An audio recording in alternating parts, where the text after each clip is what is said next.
ጊዜ አሁን ላይ ብዙ የስራ ማመልከቻዎች ድርጅቶች ማስታወቂያ ሲያወጡ የራሳቸውን የስራ ማመልከቻ ወይም ደግሞ መረጃ መቀበያ ፎርማት የማመልከቻ ደብዳቤ ወይም ደግሞ ጆብ ፖርታል የሚባለውን የራሳቸው የመረጃ የስራ ማመልከቻ ቋት አዘጋጅተው አመልካቾችን በዛ ፎርማት ባስገቡት መረጃ መሰረት ሾርት ሊስት አድርገው ወይም ደግሞ ለቃለ መጠይቅ ይጠሯቸዋል ወይም ደግሞ ከዛ ውስጥ ይመርጣሉ ለቃለ መጠይቅ ማለት ነው። እስኪ እንዴት ነው ልምዳችን እንደዚህ በአይነት የጆብ ፖርታሎች ወይም ደግሞ ቀጥታ ቀጣሪ መስሪያ ቤቶች ባወጡት የስራ ማመልከቻ ፕላትፎርም ውስጥ እንዴት ማመልከቻዎቻችንን ማስገባት እንዳለብን እያንዳንዱ መረጃዎቻችን እንዴት ተቀባይነት ሊኖራቸው እንደሚችል ብዙዎቻችን ላይ ጋፕ አለ፣ የእውቀት ክፍተት አለና እንዴት ነው ማስተካከል የምንችለው የሚለውን ነገር ዛሬ በዚህ ቪዲዮ ነግራችኋለሁ።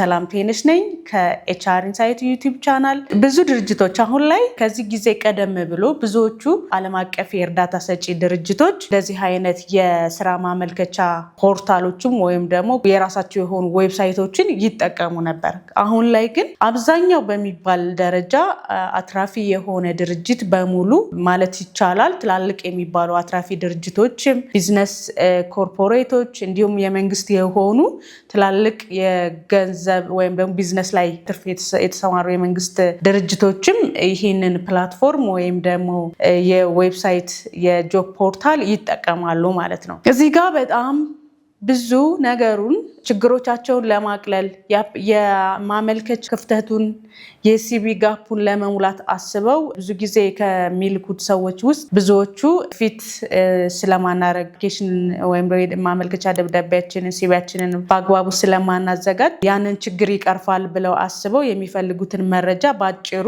አሁን ከቴክኖሎጂ ከደረሰበት ደረጃ ጋር ብዙ ጊዜያቸውን ሳይወስድባቸው የማጣራት ስራውን እንዲያቀልላቸው ተደርጎ ተዘጋጀ ፕላትፎርም ነው ማለት ነው። ይሄ ፕላትፎርም በቀጣሪው በኩል እንደ ተቀጣሪ ይህንን እናውቃለን ወይ? ቀጣሪው ብዙ ጊዜ መረጃዎቻችንን እዛው ውስጥ ይይዛል።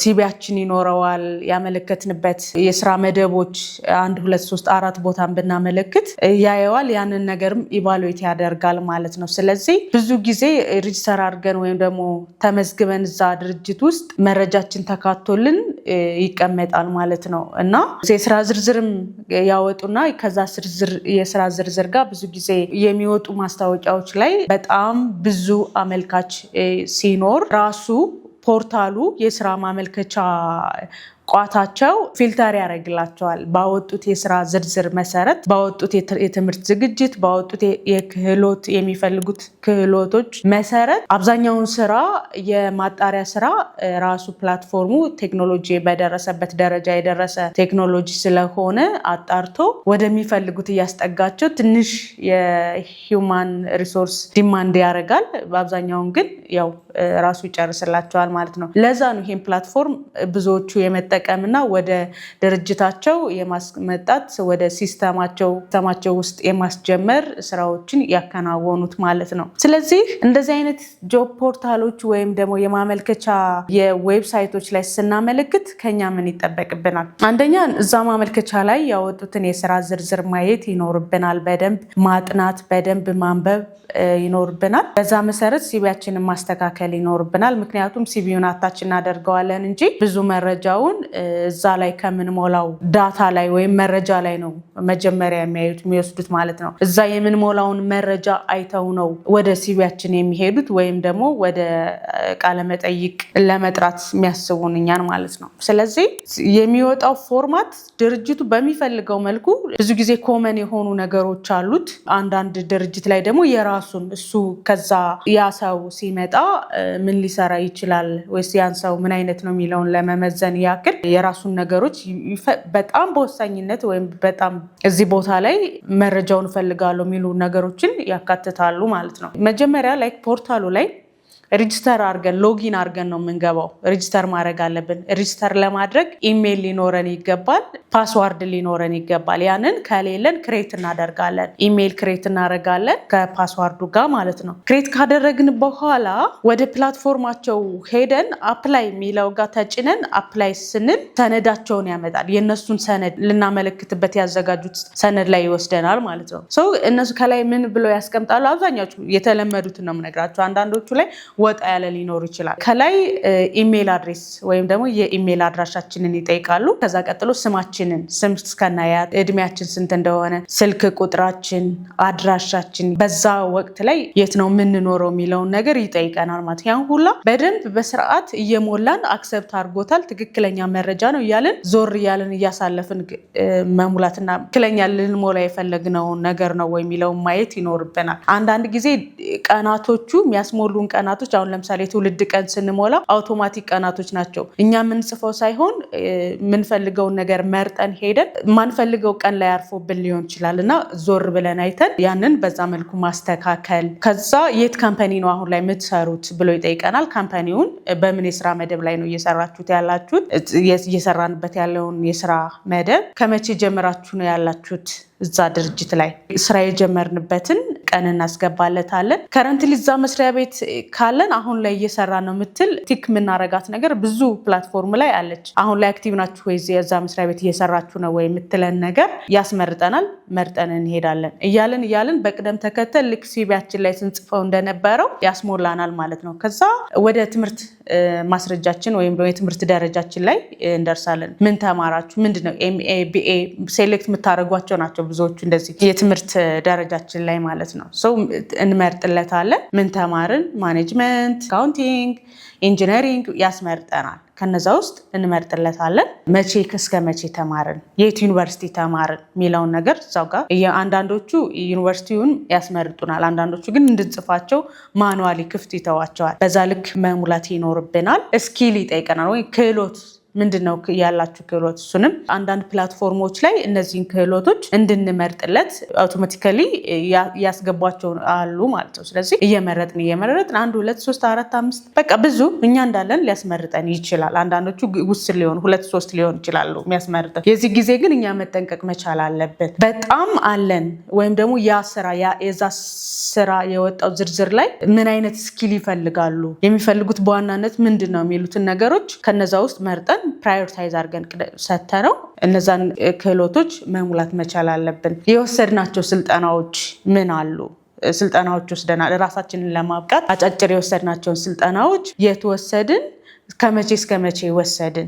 ብዙ ጊዜ የት ወሰድን አይጠይቁም። ከመቼ እስከ መቼ ወሰድናቸው፣ ሪፍሬሽ አድርጓል ወይ፣ ራሱን አሁን ቅርብ ጊዜ ነው ወይ ስለዚህ ነገር እውቀት ያለው የሚለውን ለማወቅ ስለሆነ የሚጠቀሙበት ያንን በደንብ መሙላት። የማይጠቅም ኢንፎርሜሽን አንዳንድ ነገር ላይ ኦፕሽናል ነው ማለት ላይ ብንሞላው ባንሞላውም ሊያሳልፈን ይችላል ሲስተሙ። ነገር ግን ያንን ማስረጃ ስናስቀምጠው ዛጋ ያንን ማስረጃ ሲያስቀምጡት ቀጣሪዎቹ ብንሞላው በጣም ጥሩ ነገር እንደሆነና ሲቪያችንን የመመዘኛም ነጥባቸው እንደሆነ ነው። በጣም አስፈላጊ ነው ለሚለው ነገር ምናልባት ሊታለፍ ይችላል ነው እንጂ ጠቅላላ ግን ሲቪያችን ሲመዘን ወይም ደግሞ ያለን ሙያዊ ብቃት ሲታይ ዋጋ የሚያሰጠው ነው ማለት ነው። እና ስለዚህ ኦፕሽናል የሚሉ ቦታዎች ላይም ሳንሞላው ማንሄደው ነገር ባይኖር ጥሩ ነው ማለት ነው። መጨረሻ ሪፈረንስ ላይ የምናስቀምጣቸው ስለኛ ሊመሰክሩልን የሚችሉ ሰዎች ስልክ ቁጥራቸው መስራት መቻል አለበት፣ ኢሜይላቸው መስራት መቻል አለበት። ስለኛ ፖዚቲቭሊ ሊመልሱ መቻል የሚችሉ ሰዎች መሆን አለባቸው። ፕላስ ደግሞ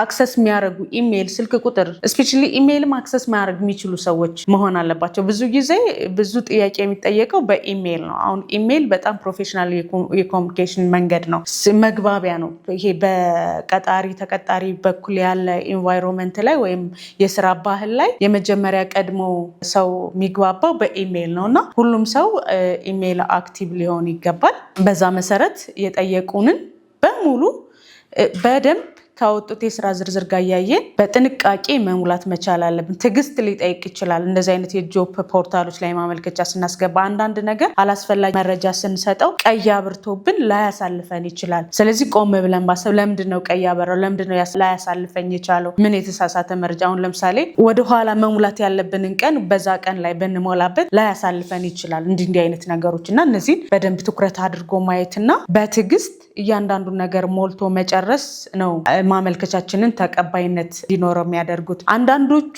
ይሄንን ፕላትፎርም ወይም ደግሞ የስራ ማመልከቻ ጆብ ፖርታል ሲያዘጋጁ ራሳችንንም ያንንም እንደ መመዘኛ ነው የሚወስዱት። ያንን ትዕግስት አድርጎ ሁሉንም መረጃ ሞልቶ የጨረሰ ሰውና ትክክለኛ መረጃ የሰጠን ሰው ትክክለኛ አፕሊካንት ነው፣ ስራውን የሚፈልገው ሰው ነው። ምክንያቱም ኮሚትድ ነው ወይም ደግሞ ይሄንን ለመሙላት ትዕግስት ኖሮታል፣ ስራውን ይፈልገዋል ብለው እንደ ትልቅ መመዘኛ ነገር ሊያዩት ይችላሉ። አብዛኛውን ስራ የሚያቀለው አሁን ፕላትፎርሙ ነው። ያ ፕላትፎርም ሾርት ሊስት ያደርጋል። አሁን ላይ ሰው ሾርት ሊስት አያደርግም። እያንዳንዱ ሲቪ ገብቶ ቀጣሪ መስሪያ ቤት ላይ ያሉት የሂውማን ሪሶርስ ሰዎች አያዩም አሁን ላይ። ምክንያቱም አጀስት ተደርጓል። ያ በቴክኖሎጂ የበለጸገ ከኤአይ ጋርም የተሰራ ነገር ስለሆነ አብዛኛው ካወጣ ነው የስራ ዝርዝር ጋር በሚመሳሰል ወይም የሚቀራረብ ሲቪ ወይም ደግሞ የተሞላውን አፕሊኬሽን ፎርም ላይ የተሰጠው ዳታ ማች የሚያደርገውን በ90% በ80% ማች ያደረገውን ለይተህ አውጣልኝ ይሉታል ማለት ነው። ሰው እንደሚፈልገው ለምሳሌ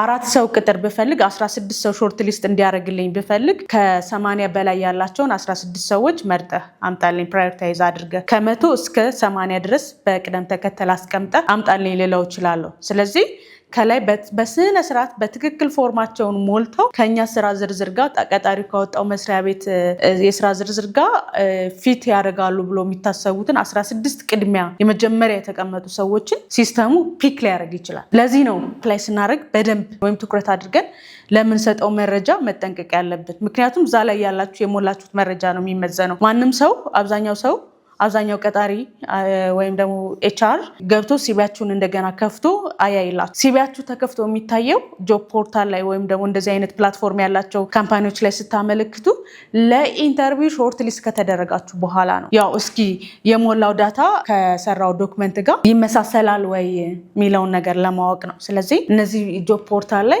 በደንብ በጥንቃቄ ማመልከት። እዛ ዳታችሁ ይቀመጣል። ለሌላ ስራ ሲወጣ ቫከንሲ እዛ ላይ ያስቀመጣችሁት ዳታ እንደ ትልቅ ግባት ተጠቅሞ የስራ ሌላ ቫከንሲ ማውጣት ሳይኖርበት ከአርካይቭ ላይ ከዚህ ዳታ ላይ እናንተ ከሞላችሁት ዳታ ላይ እኛ ከሞላነው ዳታ ላይ ተወስዶ ለሁለተኛ ለሶስተኛ ዙር ለሌላ ፖዚሽኖች እንደ ዳታ እንደ አርካይቭ እንያዛለን ማለት ነው። ስለዚህ በስነስርዓት መሙላት በጣም በጣም ወሳኝ ነገር ነው ማለት ነው። ቸርን ሰንብት። በሌላ ቪዲዮ እስከምንገናኝ ኮመንት፣ ሼር ደግሞ ላይክ እንዳይረሳ። ሌላ ከቅጥርና ከሰው ሀብት አስተዳደር ጋር እንዳነሳላችሁ የምትፈልጓቸው ሀሳቦች ካሉ ፕሊዝ ኮመንት ላይ አስቀምጡልኝ። ፊድባክ ልሰጣችሁ እችላለሁ ወይም ደግሞ ቪዲዮ ምሰራላችኋለሁ ማለት ነው። ኮንሰልት እንዳረጋችሁ የምትፈልጉት ሰዎች ካላችሁ ደግሞ ከታች በተቀመጡት በፌስቡክ፣ በቴሌግራም፣ በሊንክዲን እንዲሁም ባስቀመጥኩት ስልክ ቁጥር ማግኘት ይቻላል። አመሰግናለሁ። መልካም የእረፍት ሳምንት። ቸርን ሰንብት።